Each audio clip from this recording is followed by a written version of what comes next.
Hello friends, very good morning and happy Wednesday to all of you. నిన్న నాకు పుట్టినరోజు శుభాకాంక్షలు తెలిపిన అందరికీ కూడా పేరు పేరున ధన్యవాదాలు. Thank you very much. So మీకు ఒక గుడ్ న్యూస్. నిన్నటి వరకు మనం 25th మే వరకు ఆఫర్ ఉంది అని చెప్తూ వచ్చాం చూడండి. ఇవాళ రెండు గుడ్ న్యూస్లో, ఒకటి మే 31st వరకు ఎక్స్టెండ్ చేశాము. రెండవది ఈ ఆఫర్ కేటగిరీలో ఆర్బీఐ గ్రేడ్ బి మరియు బ్యాంక్ ఎస్ఎస్సి ఇన్ఫినిటీ కూడా యాడ్ చేశాం. So people who are thinking of preparing for RBI grade B and bank and SSC exams together, వీళ్ళు కూడా 31st మేలోపు మీరు రావచ్చు. ఈ 10% ఆఫ్ అనే ఆఫర్ అనేది వీటిపైన ఈ కోర్సెస్తో పాటు ఈ రెండు కోర్సెస్ పైన కూడా నడుస్తుంది. సో టోటల్ 1 2 3 4 5 6 7 8 9 కోర్సెస్ పైన ఆఫర్ నడుస్తుంది. అండ్ ప్రత్యూష మేడంకి మీరు కాల్ చేసి, ఈ నెంబర్కి కాల్ చేసి జాయిన్ అవ్వచ్చు. మంచి ఆపర్చునిటీ 31st మే లోపు ఉంటుంది. ఎప్పుడు మనం లాస్ట్ 1 yearలో నేను ఎప్పుడు డిస్కౌంట్స్ ఇవ్వలేదు. This is the first time we're giving discount on our fee. జూన్లో ఎక్స్టెండ్ అవుతుంది అని మరి అనుకోకండి, అవ్వదు. Let's look at this rules and rulers. Rules మరియు రూలర్స్, పరిపాలించేవాళ్ళు, రూల్ చేసేవాళ్ళు. చూద్దాం, రూల్ చేసేవాళ్ళు పెడుతున్న రూల్స్ అనే సంబంధం అనే ఉద్దేశంలో పెట్టారు ఇది. The government must hear out the social media industry and shed its arbitrary rule making. Government social media ఏముంటుందో వినాలి. అండ్ షెడ్ అంటే మొక్కలు చూడండి, చెట్లు ఆర్ షెడ్డింగ్ లీవ్స్ అంటారు. లీవ్ అంటే ఆకులు రాలుస్తున్నాయి. అండ్ షెడ్డింగ్ క్రొకొడైల్ టియర్స్ అంటారు, మొసలి కన్నీరు రాల్చుతున్నారు. షెడ్ అంటే అర్థం వదిలేయడం, రాల్చడం. దేన్ని వదిలేయాలి? Arbitrary rule making. ఆర్బిట్రరీ అంటే నచ్చినట్టు, ఒక పద్ధతి లేకుండా వాళ్ళకి ఏదనిపిస్తే చేయడం. Okay, based on their own wish. ఎటువంటి పద్ధతి రూలు ఫాలో అవ్వకుండా ఎలా నచ్చితే అలా చేయడాన్ని మనం ఏమంటాం? ఆర్బిట్రరీ అంటాం. ఆర్బిట్రరీ రూల్ మేకింగ్ ఏం చేయాలి? విడిచిపెట్టాలి. విడిచిపెట్టి ఏం చేయాలి? సోషల్ మీడియా వాళ్ళు చెప్తున్నది, ఇండస్ట్రీ ఏం చెప్తుందో వాళ్ళ బాధలు, వాళ్ళ ప్రాబ్లమ్స్ వినాలి. మీ మాట వాళ్ళే చేయాలని చెప్పకుండా వాళ్ళ మాట కూడా గవర్నమెంట్ వినాలి అని అంటాం. It does seem that most if not all global social media giants will miss complying with the new IT rules of intermediaries which come into effect today. It does seem, అంటే it seems, కనిపిస్తుంది. ఏం కనిపిస్తుంది?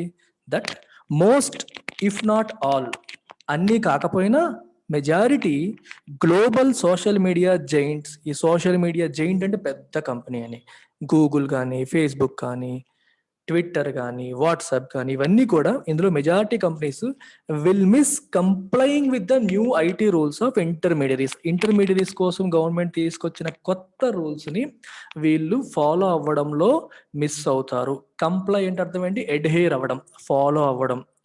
అలా అవ్వడంలో వీళ్ళు miss అయ్యేలాగా కనిపిస్తోంది. Who are intermediaries? Intermediary is someone who is in between, మధ్యలో ఉండే వ్యక్తిని ఇంటర్మీడియరీ అంటారు. సోషల్ మీడియాలో ఏమవుతుంది? ఇద్దరు ఫ్రెండ్స్, ఇద్దరు లవర్స్, ఇద్దరు తెలిసిన వాళ్ళు, వీళ్ళందరికీ మధ్యలో ఫేస్బుక్, వాట్సాప్, ఇవన్నీ ఇంటర్మీడియరీస్, కనెక్టర్స్ అనమాట. అందుకని ఇంటర్మీడియట్ అనే పదం వాడారు.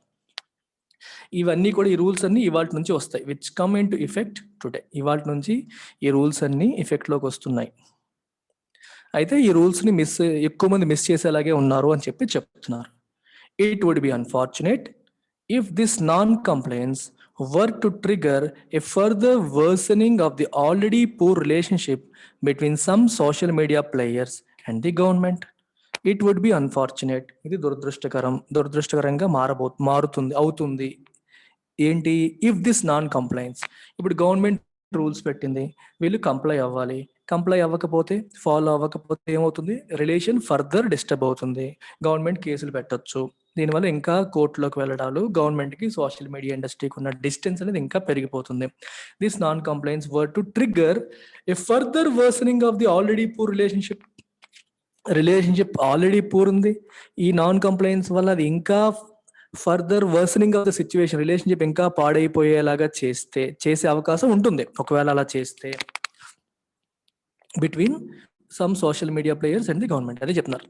అలా చేస్తే ఇట్ వుడ్ బి అన్ఫార్చునేట్. అది అన్ఫార్చునేట్గా దురదృష్టకరం అని చెప్తున్నారు.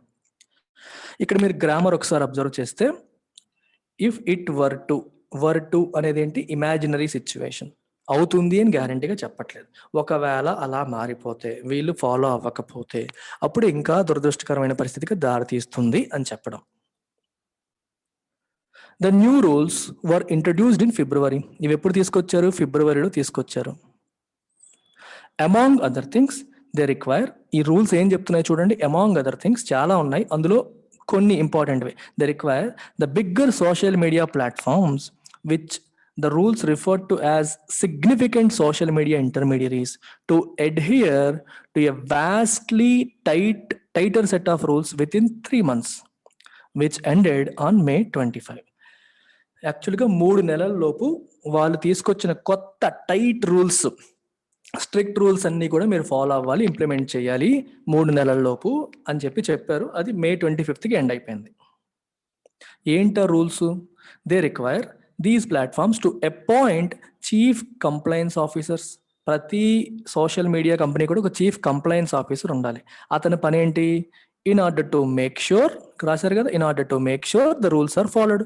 కంప్లైన్స్ ఆఫీసర్ పని రూల్స్ ప్రకారం కంపెనీ నడుస్తుందా లేదా చూడడం. ఒక చీఫ్ కంప్లైన్స్ ఆఫీసర్ని అపాయింట్ చేయాలి, మరియు నోడల్ ఆఫీసర్స్ని అపాయింట్ చేయాలి. దేనికి నోడల్ ఆఫీసర్స్? నోడ్ అంటే ఏంటి? పాయింట్ ఆఫ్ కాంటాక్ట్ అనమాట నోడల్ ఆఫీసర్. వీళ్ళు ఎందుకు? To coordinate with law enforcement agencies.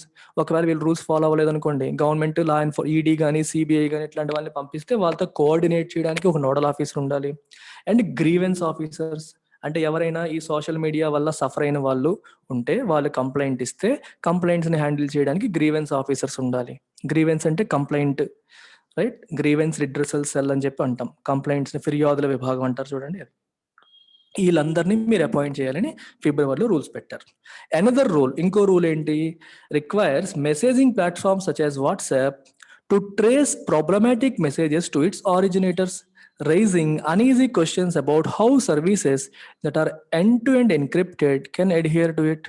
ఇంకో రూల్ ఏం చెప్తుంది? వాట్సాప్ లాంటి కంపెనీస్, అంటే మెసేజింగ్ సర్వీసెస్ అందించే వాట్సాప్ లాంటి కంపెనీస్కి ఇప్పుడు ఏదైనా ఫేక్ మెసేజెస్ బాగా స్ప్రెడ్ అవుతుంది అనుకోండి, అది ఎవరు ఒరిజినల్గా ఎవరు దాన్ని స్టార్ట్ చేశారు అనేది ట్రేస్ చేయాలి అని కూడా చెప్పారు. కానీ వాట్సాప్ అంటుంది మేము ఎండ్ టు ఎండ్ ఎన్క్రిప్ట్ చేస్తాము, ఎవరు డేటా పంపుతున్నారో ఏం పంపుతున్నారో మేము చెక్ చేయం కదా, ఎలా తెలుస్తుంది అని చెప్పి వాట్సాప్ క్వశ్చన్స్ చేస్తుంది. ఎలా దాన్ని అడ్హియర్ చేసుకుంటాం అనేది తెలియదు అని చెప్పి వాట్సాప్ ఉంటుంది. There are indeed many problems with the new rules, not the least of which is the manner in which they were introduced without much public consultation. Okay, ఈ రూల్స్ తో చాలా ప్రాబ్లమ్స్ ఉన్నాయి. Not the list of which, ఇది మీరు observe చేయండి. Not the list of which అంటే అది negative గా ఉంది చూడండి. 2 నెగిటివ్స్ ఉన్నాయి. నాట్ లీస్ట్, 2 నెగిటివ్స్ జనరల్ గా పాజిటివ్ అవుతుంది. Not the list of which అంటే one of the important rules అని అర్థం. రివర్స్ లో తీసుకోండి. Not the list of which means one of the important rules. ఏంటది? One of the important issue and many problems with the rules. అందులో one of the important problems ఏంటి? In which they were introduced without much public consultation. Rule తీసుకొచ్చినప్పుడు public తో consult చేశారా? Civil సొసైటీస్తో మాట్లాడారా? మీ అంతటా మీరు ఆర్బిటరీగా నచ్చినట్టు చేసేసారు కానీ ఎవరితోని కన్సల్టేషన్ చేయలేదు అనేది ఇంకొక ప్రాబ్లం. ఎందుకంటే ఈ కొత్త తరహా గవర్నెన్స్లో you have to involve people కమిటీస్ని, ప్రజల సంఘాలని వీళ్ళు ఇన్వాల్వ్ చేయాలి. పార్టిసిపేటరీ గవర్నెన్స్ ఉండాలి, అది ఉండట్లేదు. There has also been criticism about bringing in a plethora of new rules that ought to be normally triggered only via legislative action. This is another problem. Inko problem enti? There has also been criticism about bringing in a plethora of new rules. Plethora ante a lot of new rules. Chaala kotta rules తీసుకొస్తున్నారు అని చెప్పి కూడా there has also been criticism ఉంది, విమర్శ ఉంది. That ought to be normally triggered only via legislative action. Ought to be ante should be, normally triggered only via legislative action. చూడండి, గుర్తుపెట్టుకోండి, గవర్నమెంట్లో ఉన్న 3 ఆర్గన్స్ చాలాసార్లు నేను చెప్తూనే ఉన్నాను. 3 ఆర్గన్స్ ఏంటి? Legislature, executive, judiciary. లెజిస్లేచర్ పని ఏంటి? లా మేకింగ్, లెజిస్లేషన్, చట్టాలు తయారు చేయడం, పాలసీస్ తయారు చేయడం. ఎగ్జిక్యూటివ్ పని ఏంటి? లా ఇంప్లిమెంటేషన్, వాళ్ళు తయారు చేసిన చట్టాలని ఇంప్లిమెంట్ చేయడం. జ్యుడిషియరీ పని ఏంటి? డిఫెండింగ్ లాస్, ఆ చట్టాలని కాపాడడం. డిఫెండ్ చేయడం, చట్ట ఉల్లంఘన జరిగినప్పుడు వాళ్ళ పట్ల వాళ్ళకి శిక్ష పడేలా చేయడం, అది జ్యుడిషియరీ సింపుల్గా తీసుకుంటే. మరి ఇప్పుడు గవర్నమెంట్ ఇష్టం వచ్చినట్టు రూల్స్ తీసుకొస్తుంది అంటే జనరల్గా ఈ రూల్స్ తీసుకురావడం ఇవన్నీ ఎవరి పని? చిన్న చిన్న వాటికంటే ఓకే, పార్లమెంట్కి వెళ్ళక్కర్లేదు. కానీ ఇలా విపరీతంగా రూల్స్ తీసుకొస్తున్నారు అంటే అది ఎవరి పని చెప్పండి? లెజిస్లేచర్ పని. గవర్నమెంట్ ఉంటుంది ఆల్రెడీ ఐటీ యాక్ట్ ఉంది కదా అని చెప్పి ఉంటుంది. ఇక్కడే మీరు ఒక కాన్సెప్ట్ పబ్లిక్ అడ్మినిస్ట్రేషన్లో ఈ కాన్సెప్ట్ మనకు వస్తుంది. ఇన్ఫ్యాక్ట్ గవర్నెన్స్లో కూడా మనం మాట్లాడతాం. This is called delegated legislation.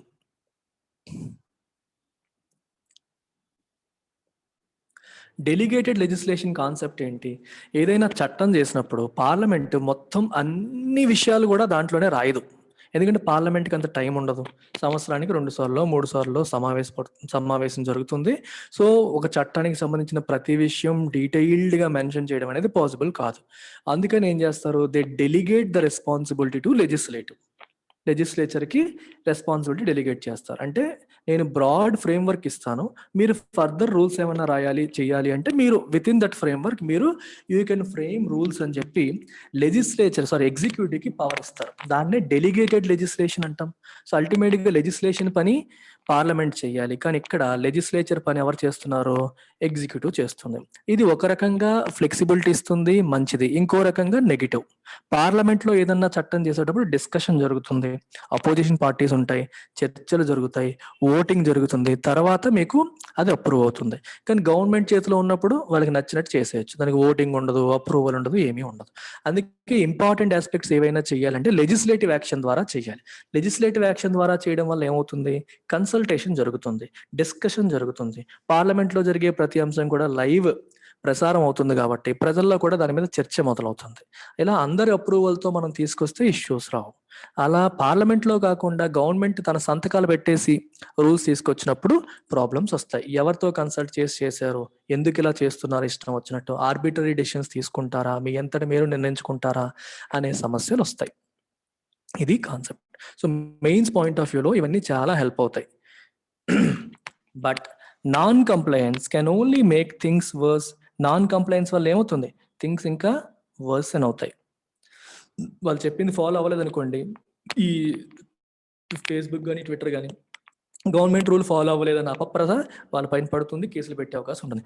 Especially in a situation in which the relationship between some platforms such as Twitter and the government seems to have broken down. ట్విట్టర్కి గవర్నమెంట్కి మధ్యలో relation already break అయిపోయినట్టుగా కనిపిస్తోంది.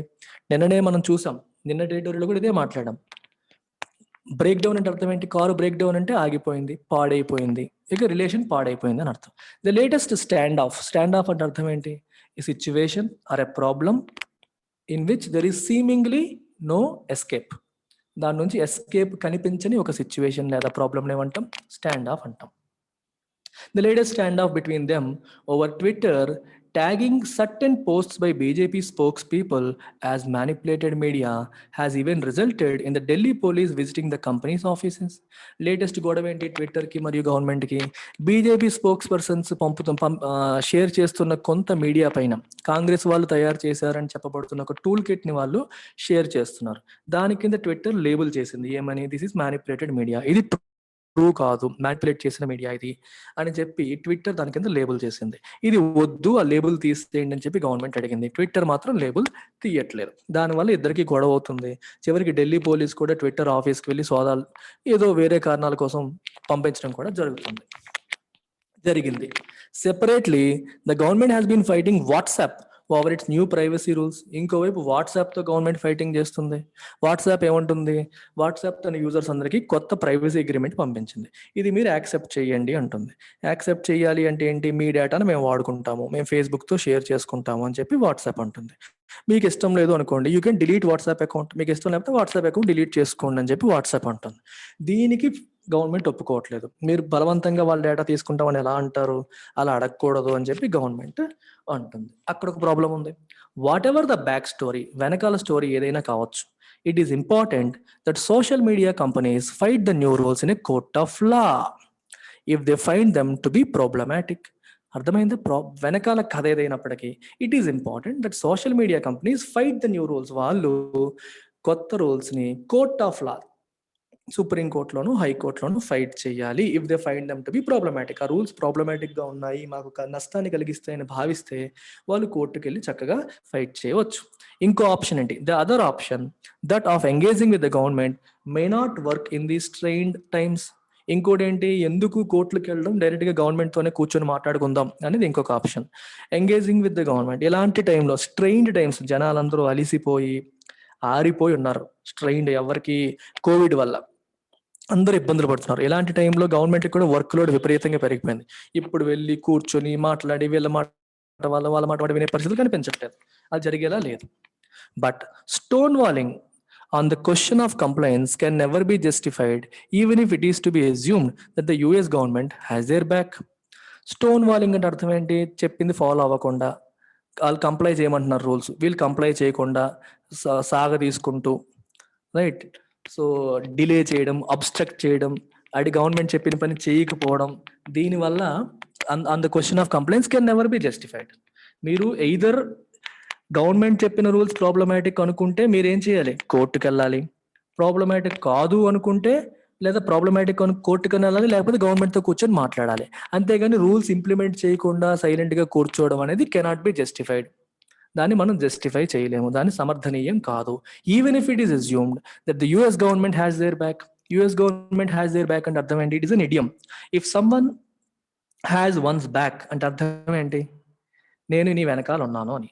అంటే US government వాళ్ళ వెనకాల ఉంది అయినప్పటికీ, ఎందుకంటే ఇవన్నీ US companies, Google, Facebook, WhatsApp, వీళ్ళందరూ US companies. So US government మాకు సపోర్ట్ వస్తుంది అని మీరు ఫీల్ అయినా సరే, ఒకవేళ వాళ్ళు మీ వెనకాల ఉన్నా సరే, కానీ మీరు రూల్స్ ఫాలో అవ్వకపోవడం అనేది ప్రాబ్లమాటిక్. అది జస్టిఫై చేయబడేది కాదు, సమర్థనీయం కాదు. మీకు ప్రాబ్లం ఉంటే కోర్టుకు వెళ్ళండి, లేకపోతే గవర్నమెంట్తో కూర్చొని మాట్లాడండి. కానీ రూల్స్ పెడితే ఫాలో అవ్వాలి. ఫాలో అవ్వలేదు అనుకుంటే ఈ 2 పనులు చేయాలి. ఓకే, వెనకాల నాకు యుఎస్ గవర్నమెంట్ ఉంది, నేను ఏం చేసినా చెల్లుతుందని సైలెంట్గా ఉంటే కుదరదు. స్టోన్ వాల్ చేస్తే కుదరదు. అబ్స్ట్రక్ట్ చేయడం, డిలే చేయడం, ఇంప్లిమెంట్ చేయకుండా సాగదీయడం అనేది వర్కౌట్ అవ్వదు. Facebook on its part has made all the right noises. Facebook తన వైపు నుంచి has made all the right noises అంటే అర్థం ఏంటి? What is the meaning of make all right noises? దీని మీనింగ్ ఏంటి? మీరే నాకు కామెంట్ సెక్షన్లో పెట్టండి. మేక్ ఆల్ రైట్ నాయిసెస్, దీని మీనింగ్ కామెంట్ సెక్షన్లో మీరు పెట్టాలి. ఈ కాంటెక్స్ట్లో ఏ మీనింగ్ వస్తుంది అనేది నాకు చెప్పాలి మీరు. దీని మీనింగ్ కామెంట్ సెక్షన్లో పెట్టండి. It has said that it aims to comply with the new rules but also needs to engage with the government on a few issues. Facebook ఏమంటుంది? గొడవ పెట్టుకోవట్లా, నేను కోర్టుకు వెళ్ళను, మీరు చెప్పినవన్నీ మేము కంప్లై చేస్తాము, వింటాము అని చెప్తుంది. మరియు ఇంకేమంటుంది? గవర్నమెంట్తో కొన్ని విషయాల్లో మాట్లాడాలి, we need to engage with you on few issues, కొన్ని ఇష్యూస్ మనం డిస్కస్ చేసుకోవాలి, కొన్నింట్లో మేము వింటామని చెప్పి ఫేస్బుక్ చెప్పేసింది. ఈ కాంటెక్స్ట్ పరంగా దాని ఇడియం యొక్క మీనింగ్ ఏంటో ట్రై చేయండి. ఇప్పుడు వాళ్ళ సెకండ్ సెంటెన్స్ బట్టి మీకు కాంటెక్స్ట్ వస్తుంది, దీన్ని బట్టి మీనింగ్ ఏమై ఉంటుందో గెస్ చేయండి. What is important is that the genuine concerns of social media companies are taken on board. వీళ్ళ జెన్యూన్ కన్సర్న్స్ వినాలి, టేక్ ఆన్ బోర్డ్ అంటే వాటిని కన్సిడర్ చేయాలి అని అర్థం. Apart from issues about the రూల్స్కి సంబంధించిన ఇష్యూస్తో పాటు, అపార్ట్ ఫ్రమ్ అంటే besides, in addition to, there have been problems about creating conditions for compliance during the pandemic. ఈ పాండమిక్ టైంలో ఈ కంప్లైన్స్కి సరిపడే కండిషన్స్ ఉన్నాయా లేవా? For example, complaints officer recruit చేయాలి, నోడల్ ఆఫీసర్ రిక్రూట్ చేయాలి, గ్రీవెన్స్ ఆఫీసర్ రిక్రూట్ చేయాలి, కానీ బయట పరిస్థితులు అలా బాగాలేవు. ఇలాంటి ఇష్యూస్ కూడా ఉన్నాయి కదా. కండిషన్స్ ఉన్నాయా? మీరు చెప్పిన రూల్స్ అన్ని ఫాలో అవడానికి సరిపడే కండిషన్స్ ఉన్నాయా లేవా? అలాంటి కండిషన్స్ మనం క్రియేట్ చేస్తున్నామా లేదా అనేది కూడా ఇంపార్టెంటే. అది కూడా another area. As reported by the Hindu ఇంతకుముందు రిపోర్ట్ చేసిన విధంగా 5 industry bodies including the CII, FICCI and the US India Business Council have sought an extension of 6 to 12 months for compliance. ఈ ఇండస్ట్రీ బాడీస్ ఏమడిగి, ఒక 6 నుంచి 12 నెలలు ఎక్స్టెన్షన్ ఇవ్వండి మీరు చెప్పిన రూల్స్ అన్ని ఫాలో అవ్వడానికి అని చెప్పి వీళ్ళు అడగడం జరిగింది. This is an opportunity for the government to hear out the industry. Government industry ఏముంటుందో కూడా వినడానికి ఇది ఒక అవకాశం, అంతేగాని తనకు నచ్చింది బలవంతంగా రుద్దడం కాదు. అండ్ ఆల్సో షెడ్ అంటే విడిచిపెట్టాలి.